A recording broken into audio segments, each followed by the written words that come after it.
Hi friends, आइए हम एक सेट देखते हैं जो प्रीवियस ईयर CGL 2022 का सेट है। ठीक है, इसमें ये 3 दिसंबर 2022 का है और 4th शिफ्ट का क्वेश्चन है। इसको हम एक एक करके सॉल्व करते हैं और आप इसे देखिए। सबसे पहला क्वेश्चन है कि value of 1 plus cos A बट्टा में 1 minus cos A under root में इसका वैल्यू क्या होगा। तो हम इसे सॉल्व कर लेंगे या हम सिंपल सा ट्रिक इसे समझ लें। तो ऊपर में 1 प्लस कॉस ए रह जाएगा और नीचे में 1 माइनस कॉस ए को हम साइन ए में बदल देंगे। मतलब ये हो जाएगा हमारा 1 बट्टा sign A plus cos A बट्टा साइन ए। जब हम इसको सॉल्व कर लेंगे तो ये हमारा क्या हो जाएगा, cosec A plus cot A, ये हमारा आंसर हो जाएगा। ये यहाँ पे लॉजिक क्या है कि हमने 1 प्लस कॉस ए को क्या किया, इसको मल्टीप्लाई कर लिया अंडर रूट में 1 प्लस कॉस ए से। जब हम इसको 1 प्लस कॉस ए से कर लेंगे तो ऊपर में हमारा 1 प्लस कॉस ए बाहर आ जाएगा और नीचे 1 माइनस कॉस स्क्वायर ए, मतलब कि साइन स्क्वायर ए हो जाएगा, जो रूट से बाहर आने के बाद साइन ए हो जाएगा। तो वो हमने उस तरीके से किया था। आइए देखते हैं इसके दूसरे क्वेश्चन को। दूसरा क्वेश्चन कह रहा है कि in a triangle ABC the median BE, suppose कर लेते हैं ये एक ट्राइंगल है, ये हमारा A है, ये हमारा B है और ये हमारा C है, और BE मीडियन है, ये इंटरसेक्ट करता है E पर। मीडियन कहने का मतलब ये और ये हमारा बराबर होगा, और ये G सेंट्रॉइड है। ठीक है, ये हम ले लेते हैं, ये हमारा G सेंट्रॉइड है। तो कह रहा है BG इक्वल टू 12 है, तो what is the value of BE, what is the length of BE क्या होगा। तो ये हमें याद रखना होगा कि सेंट्रॉइड जो होता है वो मीडियन को 2:1 के रेशियो में काटता है। तो ये यदि 12 है तो ये हमारा कितना हो जाएगा, 6 हो जाएगा, मतलब 12 + 6 इज इक्वल टू 18। आइए देखते हैं तीसरे क्वेश्चन को। तीसरा क्वेश्चन क्या है हमारा, the table given below so the number of players participating in 2 games. ये नंबर ऑफ स्कूल्स है और ये या इस स्कूल्स के प्लेयर्स हैं, नंबर ऑफ प्लेयर्स है, ठीक है, स्कूल्स के, और A और B में कितने कितने प्लेयर्स उस स्कूल से शामिल हो रहे हैं इन 6 गेम ऑफ डिफरेंट स्कूल्स है। What is the ratio of total number of players participating, total number of players participating in game A to the total number of players participating in game B। तो हम क्या करेंगे कि total number of participating ये हो जाएगा और total number of participating ये हो जाएगा। जब हम इसको ऐड कर लेंगे टोटल A को तो ये 154 आ जाएगा, और B को जब हम जोड़ लेंगे तो वो 234 आ जाएगा। इसको हम सॉल्व कर लेंगे तो हमारा ये आंसर आ जाएगा 77:117। कितना था हमारा, 154:234। ये 2 से डिवाइड हो जाएगा तो ये 77 आ जाएगा और ये 117 आ जाएगा। होप कि ये आपको समझ में आया होगा। आइए हम देखते हैं नेक्स्ट क्वेश्चन को। ये प्री का क्वेश्चन है। mx + n is a factor of, जो ऑप्शन दिया हुआ है उस ऑप्शन से हम, एक तो ये सिंपल सा है कि यदि a + b है तो ये a + b² का फैक्टर होगा ही होगा। तो इसमें से हम देख लेते हैं कि इसका स्क्वायर जो है ये आ रहा है, ये स्क्वायर नहीं होगा, ये स्क्वायर नहीं होगा, ये जो है mx + n का होल स्क्वायर है, मतलब इसका फैक्टर mx + n होगा ही होगा। आइए देखते हैं नेक्स्ट क्वेश्चन पे आते हैं। क्वेश्चन नंबर 5 कह रहा है कि किसी राइट एंगल ट्राइंगल ABC है और ABC में जो है tan A का वैल्यू दिया हुआ है, तो हमें निकालना है ये कितना होगा। तो ये हम सपोज कर लेते हैं, ये हमारे पास एक ट्राइंगल है, ये A है, ये B है और ये C है। tan A कह रहा है, मतलब tan थीटा बराबर क्या होता है, P/B, मतलब ये 5 हो जाएगा, ये 12 हो जाएगा, और पाइथागोरस थ्योरम से हम क्या पता कर सकते हैं कि ये 13 हो जाएगा। अब यहाँ पर निकाल लो कि sin A कितना हो जाएगा। तो sin A बराबर क्या हो जाएगा, 5/13, 5/13 हो जाएगा। ये हो गया आपका 5/13। उसके बाद क्या हो जाएगा, साइन B, साइन 90 है तो साइन 90 का वैल्यू 1 होता है, और साइन C ले लेंगे तो 12/13। जब हम इसको सॉल्व कर लेंगे तो ये कितना हो जाएगा हमारा, 12, 5, 17 और 13, ये हो जाएगा हमारा 30/13। इसको हम देख लेंगे तो 13 दूना 26, 38, ये हो जाएगा। इसको हम दूसरे तरीके से समझने का कोशिश करते हैं। उसमें क्या करना होगा हमें कि ये 5/12 है, तो हम यहाँ से देख लेंगे P और B होता है मतलब परपेंडिकुलर बेस, तो H 13 हो जाएगा। तो ये 5 है, 12 है, 13 है। और इस तरीके का क्वेश्चन यदि आता है sine A plus sine B plus sine C, तो हम क्या करेंगे, इन तीनों को जोड़ लेंगे, 5, 12, 13, ठीक है। 5 + 12 + 13 डिवाइडेड बाय 13, यही हमारा आंसर हो जाएगा। होप कि आपको समझ में आया होगा। आते हैं नेक्स्ट क्वेश्चन पे। क्वेश्चन नंबर 6 ये कह रहा है कि study the given triangle and find the length of BC। तो सिंपल सा है, BC निकालना है तो हम साइन 30 के वैल्यू अप्लाई कर देते हैं। साइन 30 कितना होता है, 1/2, और साइन 30 का formula perpendicular divided by hypotenuse. जब हम इसको सॉल्व कर लेंगे तो x = हमारा कितना हो जाएगा, 5 सेंटीमीटर, या जो भी मेजरमेंट यूनिट हो, तो हमारा ऑप्शन ये हो जाएगा। नेक्स्ट क्वेश्चन को देखते हैं। क्वेश्चन ये कह रहा है कि with an average speed of 45 kilometre a train, ठीक है, डेस्टिनेशन पे पहुंचता है। अब कह रहा है कि it goes with an average, यदि 30 के स्पीड पे जाए सॉरी, तो ये 15 मिनट लेट हो जाता है। तो हम इसको एक कंसेप्ट के जरिए समझने का प्रयास करते हैं।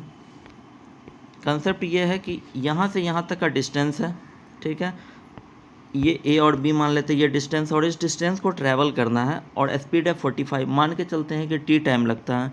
तो डिस्टेंस बराबर स्पीड इंटू T, ये हो जाएगा। और दूसरा कंसेप्ट ये है कि यदि वो 30 के स्पीड से जाता है तो वो T टाइम में मात्र यहीं तक पहुंच पाता है, 30T, और ये जो डिस्टेंस रह जाता है, इस एक्स्ट्रा डिस्टेंस को कवर करने में उसको 15 मिनट लगता है।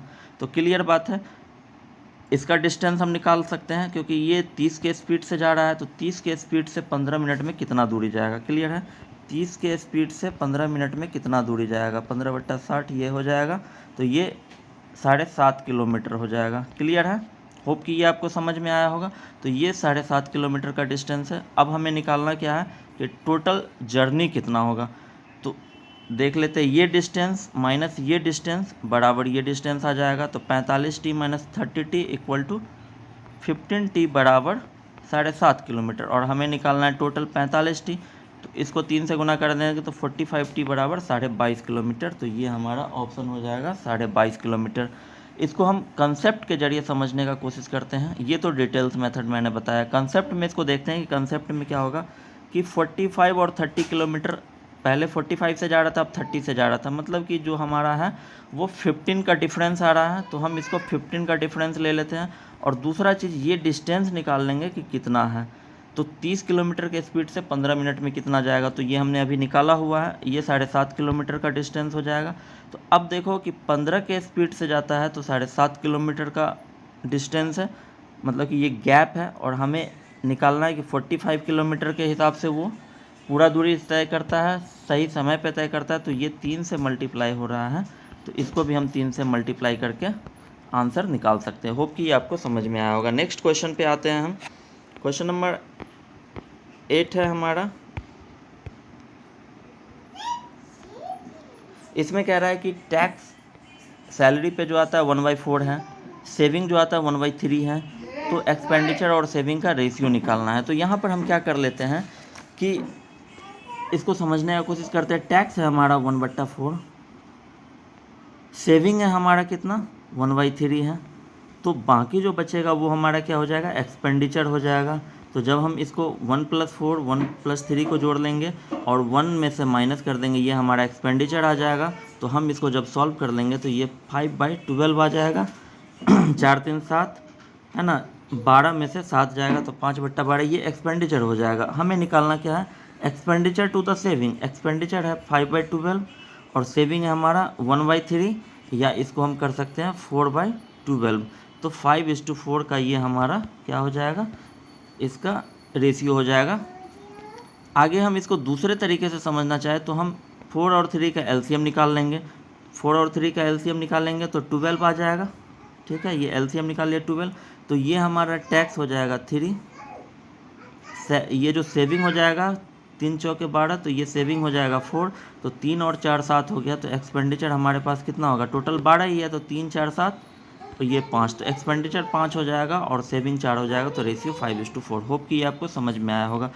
आते हैं नेक्स्ट क्वेश्चन पे। क्वेश्चन नंबर 9 है हमारा कि ए स्कूल हैज 4 सेक्शन ABCD है, ABCD। इसमें result of section mathematics, science and mathematics ये दिखाया गया। अब इसमें पूछ रहा है कि ratio of number of students जो कि who failed in science but passed in mathematics, who failed in science but passed in mathematics, ये वाला है।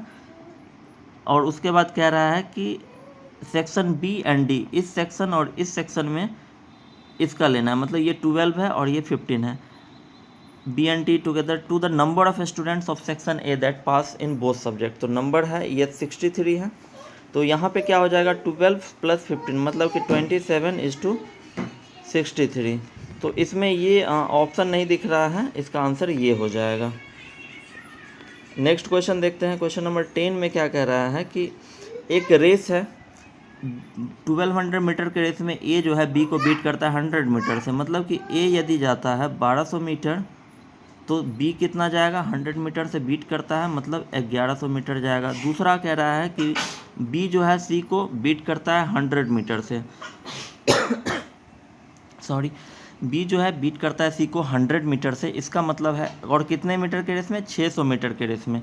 तो 600 मीटर के रेस में जब बीट करता है तो 600 जाएगा 500 जाएगा, मतलब यदि बी 1200 जाएगा तो सी जो है हमारा 1000 मीटर जाएगा। अब यहाँ से हम चूँकि अब क्वेश्चन पूछ रहा है ए और सी में 30 सेकेंड का डिफरेंस आ जाता है 720 मीटर के रेस में, तो यहाँ से A/C निकाल लेंगे। A/C कितना हो जाएगा, यहाँ से 12/11 इंटू ये आ जाएगा 12/10। जब हम इसको सॉल्व कर लेंगे तो ये आ जाएगा 144, या इसको हम ये कर लेते हैं, ये आ जाएगा हमारा 72/55 या 720/550, ये आ गया। अब यहाँ पर क्लियर है कि बाइक ए जो है वो सी को बीट करता है 30 सेकेंड से, जब 720 मीटर का। इसका क्या मतलब है कि ए जो है वो 720 मीटर जाता है और सी जो है 550 मीटर जाता है, और 30 सेकेंड से बीट हो रहा है सी, मतलब ये कि 30 सेकेंड में वो जो है ये डिफरेंस को गैप करेगा तभी उसको भरपाई कर पाएगी। तो 550 और ये आ जाएगा, कितना आ जाएगा 170, 50 7 120 620 720, तो 30 सेकंड में 170 मीटर जाता है। तो सी का पूछ रहा है स्पीड क्या होगा, सी का स्पीड कितना हो जाएगा 170/30 या 17/3 मीटर पर सेकंड का स्पीड हो जाएगा। आते हैं नेक्स्ट नेक्स्ट क्वेश्चन पे। 11 नंबर क्वेश्चन है। क्वेश्चन में ये कह रहा है कि ये निकालना, find the ratio of valid votes of village R to that of village U. R और यू का वैलिड वोट निकालना है, रेशियो ऑफ इनवैलिड वोट्स। तो यहाँ पे देखिए क्या दिया हुआ है कि हमारे पास ये वोट्स है और ये वैलिड वोट है। तो इसमें 65% वैलिड वोट है, मतलब 35% जो है वो इनवैलिड होगा, और इसमें 60% है, मतलब कि 40% इनवैलिड होगा। तो हमें इसका रेशियो निकालना है। तो रेशियो निकालने के लिए हम क्या कर लेंगे, रेशियो निकालने के लिए आप इसको 100 × 65 इंटू ये 35 कर लेंगे, इंटू 40 × 90 इंटू यहाँ पे 40 ले लेंगे। वो रेशियो जब हम सॉल्व कर लेंगे तो 455 × 288 आ जाएगा। आप इसे खुद से कर लेंगे। नेक्स्ट क्वेश्चन पे आते हैं। क्वेश्चन नंबर है हमारा 12 है। ये कह रहा है कि ए डिजॉनेस्ट ट्रेडर, ठीक है, वो किसी कस्टमर को कहता है कि वो अपने गुड्स को कॉस्ट प्राइस पर ही बेचेगा। क्लियर है।